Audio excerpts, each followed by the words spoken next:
Well, hello there and good day. Thank you for joining me. I am Frost PDP, and today we're talking about the fan-based vision document, as Paradox likes to call it, from the People's Crusade. It's a little fan-gathered thing. I got some information from a bunch of people, but this one is all me. This is timelines. These are timelines that I think Paradox needs to adopt in any proposed First Crusade DLC, which is really what they should do. Timelines. The addition of numerous timeline bookmarks will make it easier for players to find historical characters to play as. Simple, very basic concept. Below are some suggested bookmarks, but the Great Schism would be another good option if time permits. That's basically like, hey, why not, right? That would be actually historically accurate to what Paradox does. We're limiting our bookmarks strictly to the Crusades. Every attempt to be accurate to the history of the timeline will be made, but although I've got a BA in history and an MA in history and education, well, I might be wrong. In other words, I'm not perfect. Some of this information may be mixed up because, let's face it, some of these names, as we're going to see, are a little hard to keep up with. So the first one's the easy one, the Prelude to the First Crusade. It's January 1st, 1095. Historically, Pope Urban II will declare the very first crusade on November 27th, but Europe is hotly contested and overpopulated, right? That's one of the themes we've been going with this thing. Overpopulation causes the shift in where people live. That's why the Huns went to Rome. It's why the Crusaders went east. That's one theory, anyway. Alexius Komnenos, which I might not even have spelled correctly, certainly wants to regain Byzantine land, and Pope Urban II certainly wants to settle down Western Christendom, lest he lose all vestiges of the papacy. So what this says is this is a time where the Pope is trying to restore order. The Byzantine Emperor wants to regain some of his lost land. These two make a really good combination.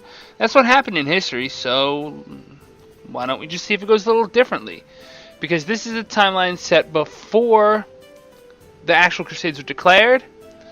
In this timeline, the Pope will likely declare a crusade a touch earlier than in history, and may not declare it for Jerusalem. You will experience an alternate history. Enjoy. Alright.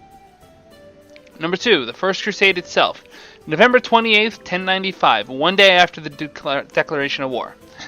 At this timeline, the Council of Clermont has just concluded, the People's Crusade has just launched, and the crusade is in full swing. All of the historically accurate characters will be there. I'll happily do the research if it pays. In other words, like, you're talking a lot of research there. That's more than the scope of this document. I would actually need to be able to dedicate a significant amount of time to it. Ain't gonna happen, but it's a daydream, right? It's Cloud Castle. And even the Byzantine Empire will be on the side of the Crusaders. Remember how they captured Nicaea? Because they basically snuck in and captured Nicaea. So, in-game changes. The People's Crusade will be led by a high diplomacy character named Peter the Hermit with Zealous trait, and will be ready to start their long march south. They have a 40,000-man army, which is quite large, but will likely face severe supply problems just like they did in real life. The crusade itself will already be declared, and all appropriate historical rulers will be engaged in a crusade for the Kingdom of Jerusalem. I'd like to add, suggestion, let's make that not in italics. Oh, let's see here, how do I word this? Achievement, if you can win the crusade as Peter the Hermit. Which I almost spelled wrong because I spelled it phonetically. Timeline number 3 that they should add is the Second Crusade, also known as Quantum Predecessores. It's 1147, and Pope Eugene III has just ordered Christian forces to retake Edessa, thanks to a peculiarly named papal bull, which was, by the way, named Quantum Predecessores. Although a formal crusade was declared, Christian expansion took place everywhere from Holstein to Iberia. So in-game effects. In this timeline, and again, this is where this is more of a design thing than just I can come up with alone. Perhaps various other states may already be at war, such as smaller-scale holy wars in Iberia and the Baltics, leading to fractured allegiance to the banner of the crusade itself. Wars such as the Wendish Crusade will be covered during this time period. Alternatively, this epic may be constructed in-game as a jihad for Jerusalem, as it fell to Saladin in 1153, mere years after the crusade, quote, ended with Christian defeat. So this may not be one giant crusade, although there might be a giant crusade afoot.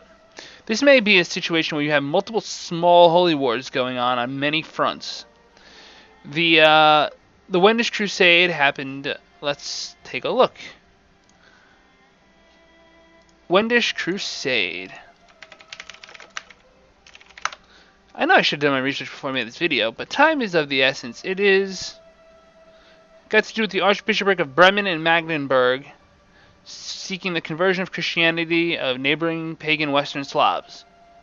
Okay, so I looked that up on Wikipedia, and you can too. But the point is, that's something to consider.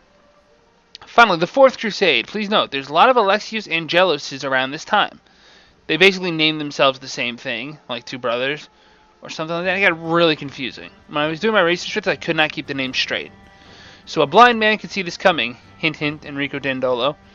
The year is 1202 and an army of crusaders is confused at how to proceed. Mainly, their problem is that they are short on cash to buy boats from Venice, so they turn around and sell their services to the clever Enrico Dandolo, who offers to let them ride for cheap in exchange for Alexius Angelus being put in charge of Constantinople. That's right, the Christian Crusaders sacked a Christian city to change Christian rulers. This is instead of invading Egypt like the authorities had intended. Most European powers instead. I forgot to finish this. The point is, you get the point. In-game effects. At this time, there's an active crusade for Egypt. However, French areas that contributed troops, such as Blois and Burgundy, are already depopulated, similar to what you'd see in a People's Crusade or a plague. However, instead of an active People's Crusade against Egypt, there's a significant event-spawned troops force in Venice, which is both in the Crusade and also in a war against the Byzantines for Alexios Angelos' claim. The AI will prioritize the Constantinople War, and should they be successful, they will have a triggered option to force the creation of the Latin Empire as a tributary state. Starting Monday, I'm actually going to be putting out a Latin Empire campaign, so this is perfect timing. Just saying. These are my thoughts. Maybe you have some ideas for timelines, too, that should be included. Please, leave a comment. Let me know what you think. Please hit the like and subscribe buttons. It really shows you support this channel, this effort, which I really need to know that people are supporting it because this is a lot of work, as you can imagine. That's why Paradox pays people to do this. And as always on this channel, La Paz.